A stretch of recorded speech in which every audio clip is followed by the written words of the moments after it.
You're listening to the Digital Deep Dive, where we tackle the newest trends, strategies, and pain points shaping growth across the digital landscape.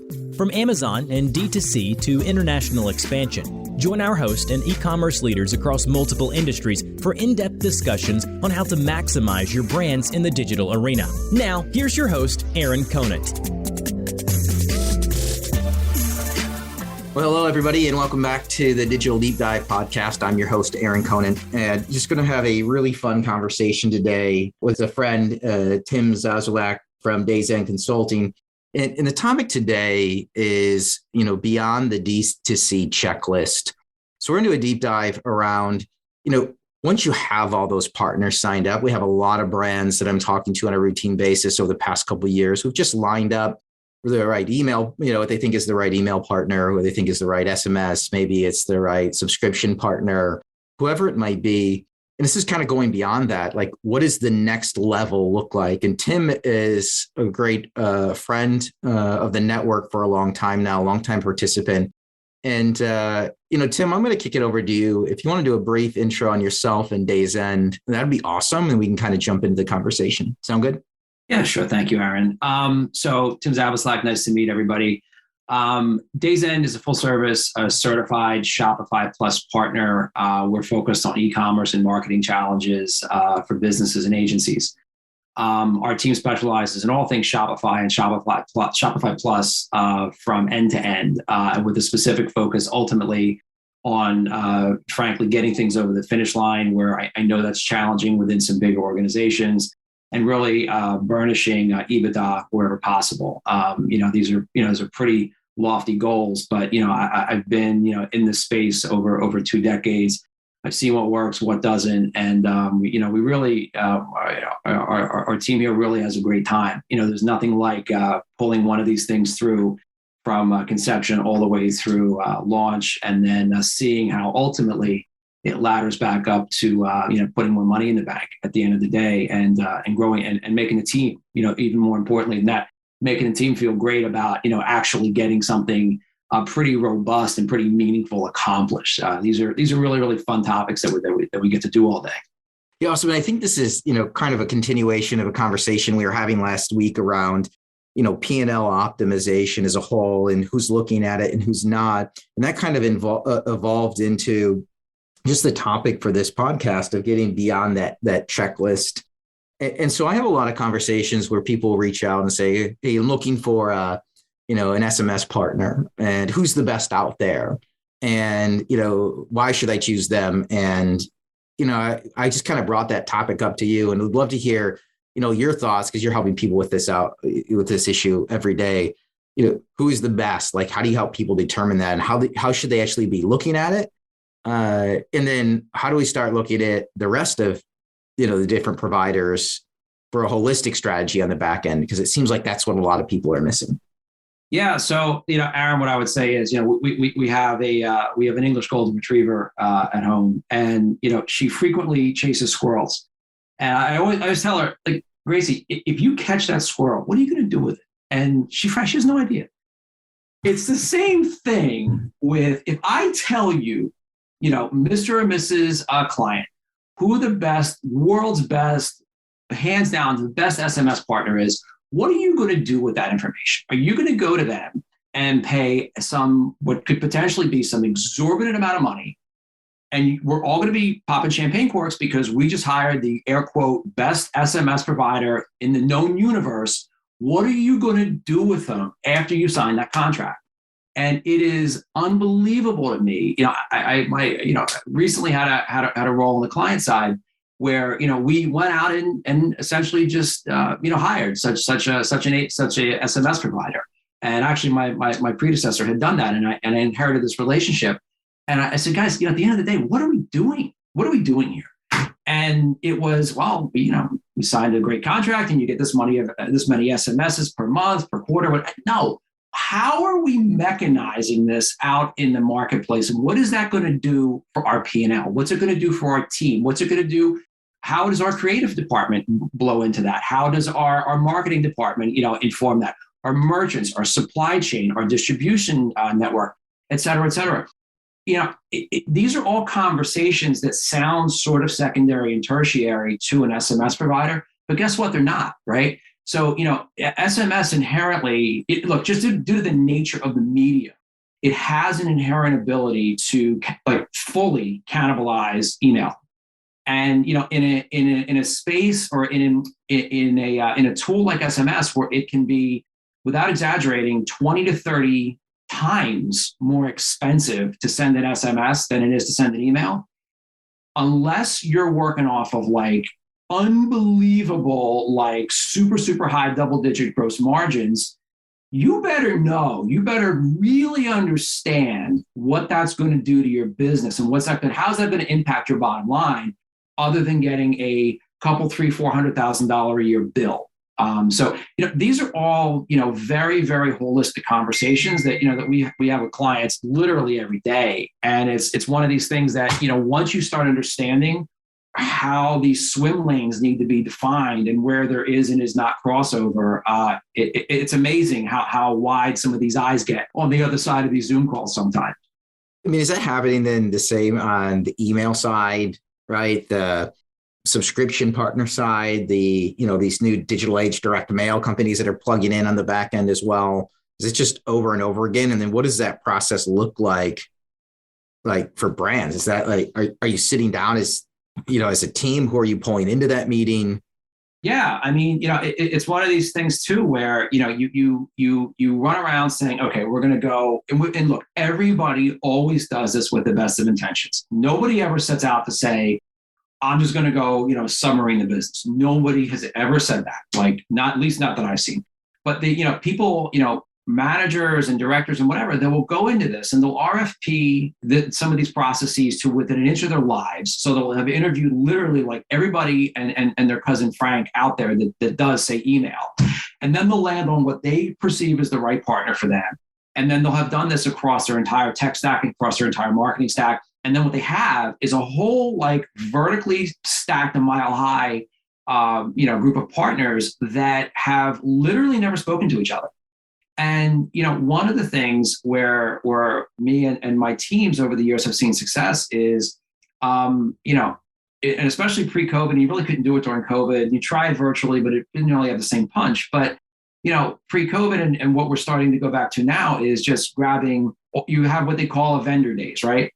And you essentially just bring all of your vendors in, lock them in a room, get a lot of food, so everybody's all right, and just say, okay, you have general talking points and sections of these meetings, but essentially, okay, you essentially say, okay, email /SMS. All right, you, Mr. Email Provider, Mr. ESP, Mrs. SMS Provider. Here's what we're currently doing with both of you, and if you share enough that you're all comfortable sharing with, in terms of your engagements with them.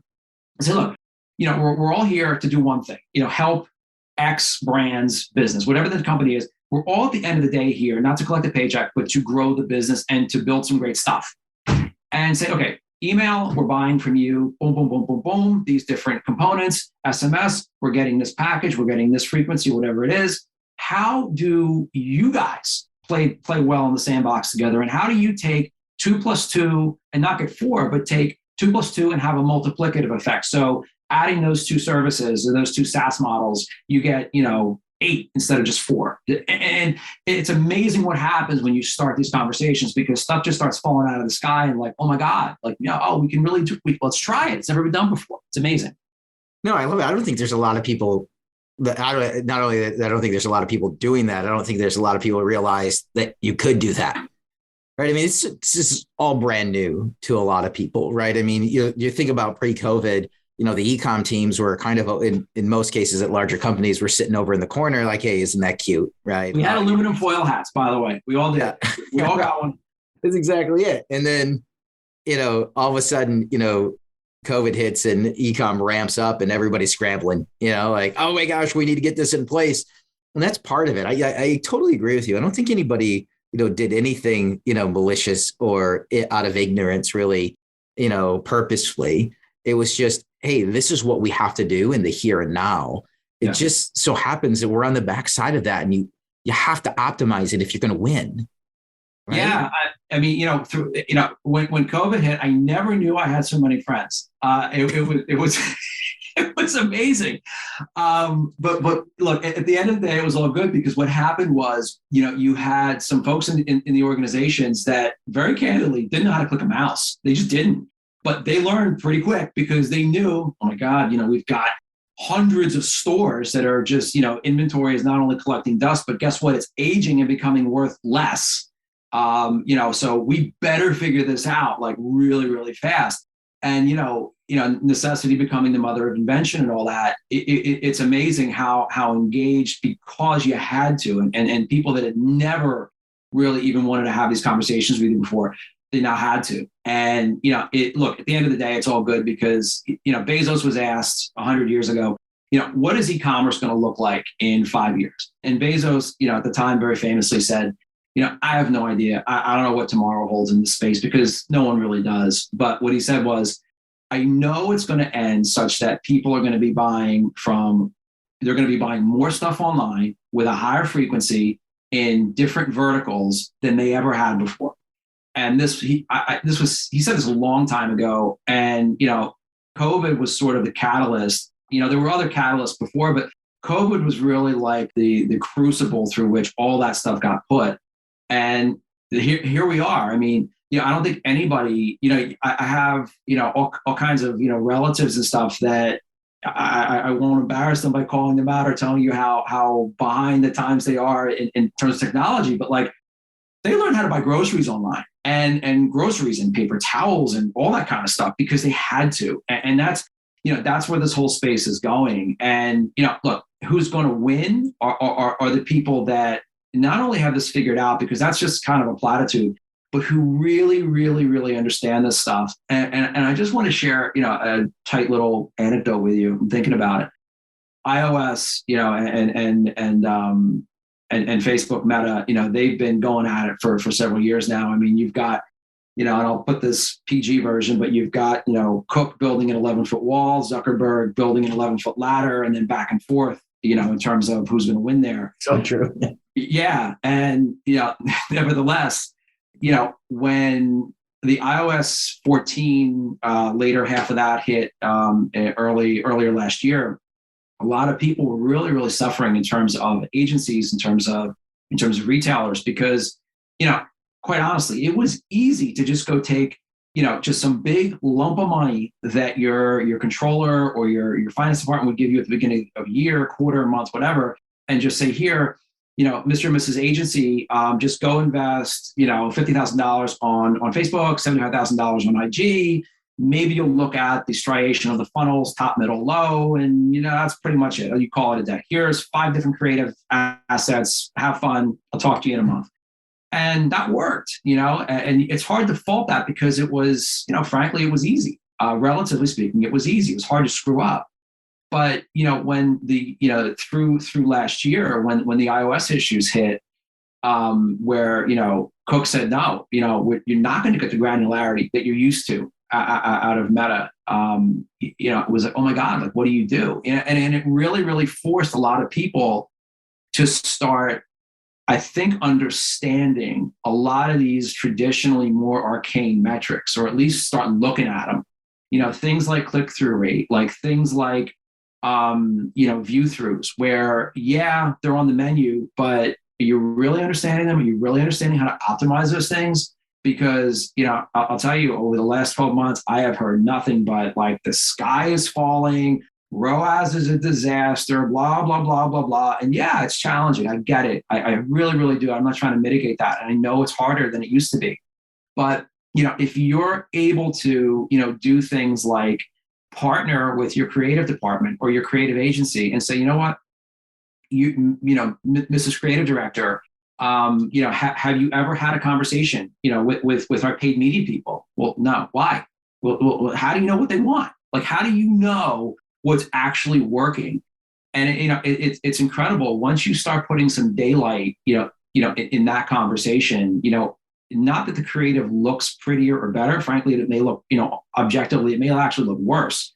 But guess what? It does have a thumb stopping effect. It does have a much, much higher click-through rate. And there is no silver bullet to throw at that. There just isn't, because so much of it today just comes down to, a lot of elbow grease and really just testing and trying things and watching it, with small audiences and small investments. What doesn't work, stop it. What does work, just blow it out. And that really only comes from, facilitating these conversations across these frankly disparate teams. I agree. I mean, I just like to say that, the only silver bullet out there is hard work, right? It's not going to be the next widget you install. Right. It's just active communication. And the reality is, everybody's running at 1,000,000 miles an hour and it heads down. And you have to have a champion somewhere on your team or a champion, externally that can remind you to pop your head up every now and again, course correct, reevaluate, and then have the teams go back at it. And you brought up another point when you're talking about Jeff Bezos and his, quotes out there. And it was really interesting as well as COVID hit. I think a lot of people jumped to Amazon, which then, everybody started to realize when he said, your margin is my opportunity, that he meant it. Like, he came out, he's like, no, like that's where I'm not charging the end consumer more. I'm coming after your margin. And so that's where this massive push into, the direct to consumer side, or brands that would never have considered it before, weren't even thinking about it, are going all in some way, shape, or form to try to understand it. A lot of times it's a progression from the B2B side to the D2C side. But then, we have, this point in time where everything's starting to catch up with brands. They're starting to see they need the strategy on the back end, but at the same time, they're looking at, hey, how do I build the right team? Right? Yeah. What do I do with this inventory that is constrained, or it just showed up, or it's aged? And I mean, there's so many different things that are going on, the current state of the world. Would love to hear your thoughts on any of that. Yeah, I mean, look, Amazon, obviously, I mean, it's certainly not going anywhere, and by every conceivable metric, I mean, it has a place in probably most people's direct to consumer businesses, but it certainly is not and should not, for most brands, be a sole source or a be all end all. Look, at the end of the day, somebody buying your product on their site is not your customer. They're buying your product, but they are not your customer. And, it's just not as simple as it once was to just post something on Amazon where you might have had, I don't know, 2 other people. And you and I have discussed this in other verticals that, people that are just putting stuff up on Amazon, when they got into it 10 years ago, there was, I don't know, there was chocolate, vanilla, and strawberry in terms of the people that you could buy this from. Now there's like 100. And it's not just simple to say, okay, I'm gonna just sacrifice a couple 3 points of margin. I'll get the buy box and call it a day. Can't do that anymore. It really, really has to be part of a much more holistic strategy.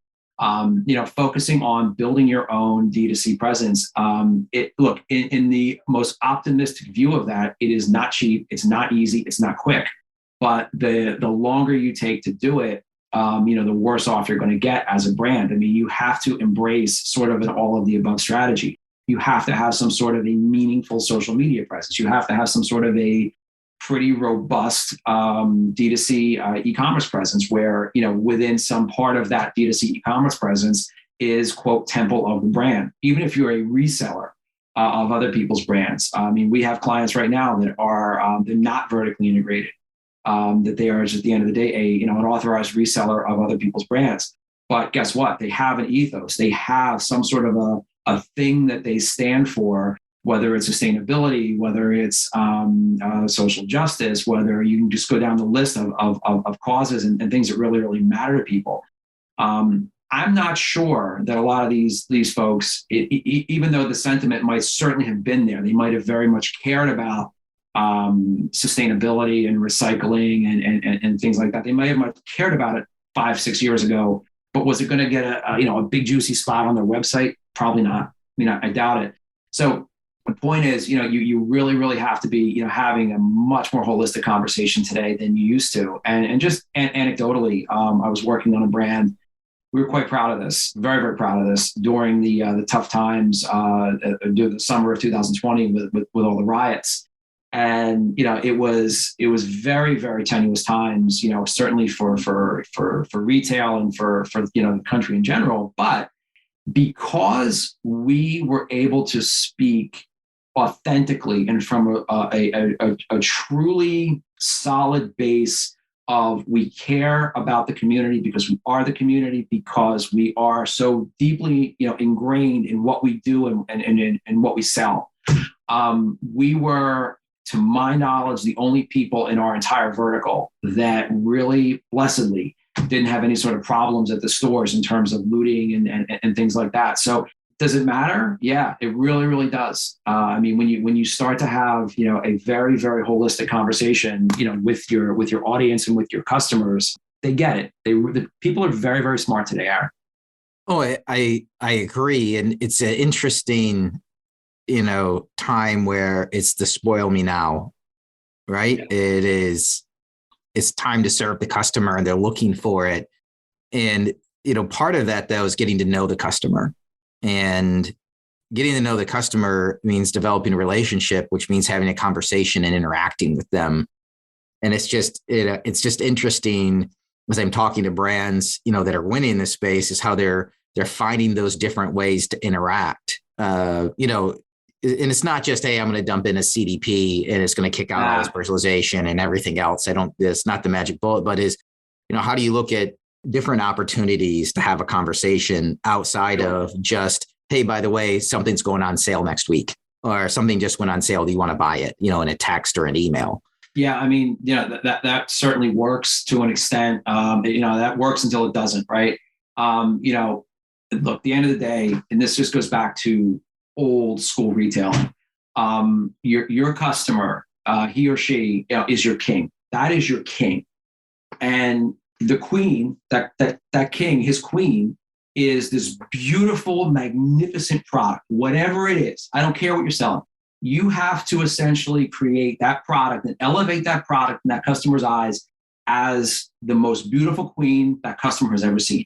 And once you have essentially really well articulated that, customer, you are our king, you are always right, everything you want, we're going to do for you within reason. And we have, burnished this product, and we have put more thought and love into this product than anybody else in our space. So you now have a king and a queen.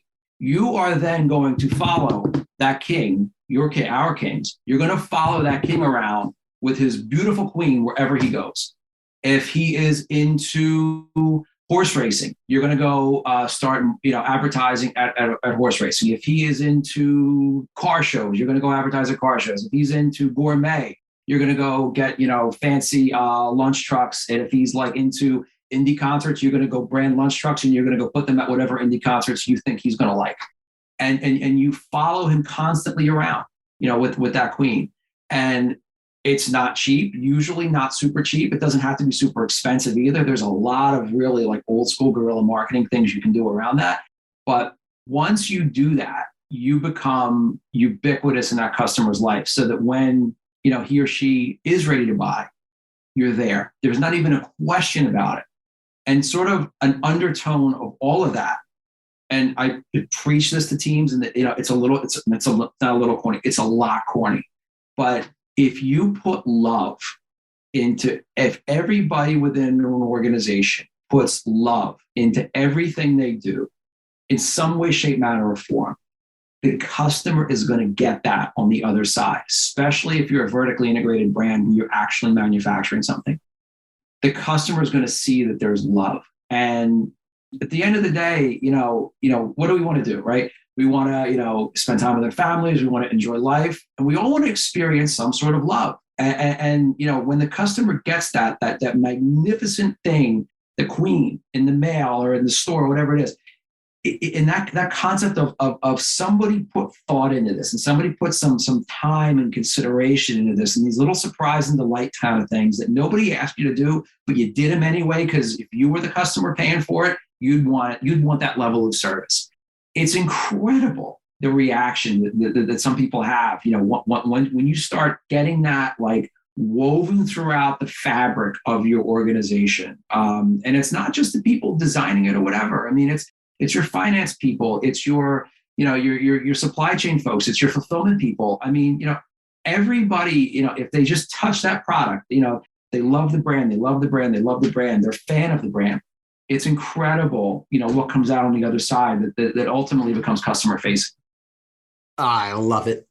I love it. It's awesome. And I think it's just a great place to kind of wrap this up. Tim, we'll have you back for another episode, probably 15 more topics I want to pick your brain on.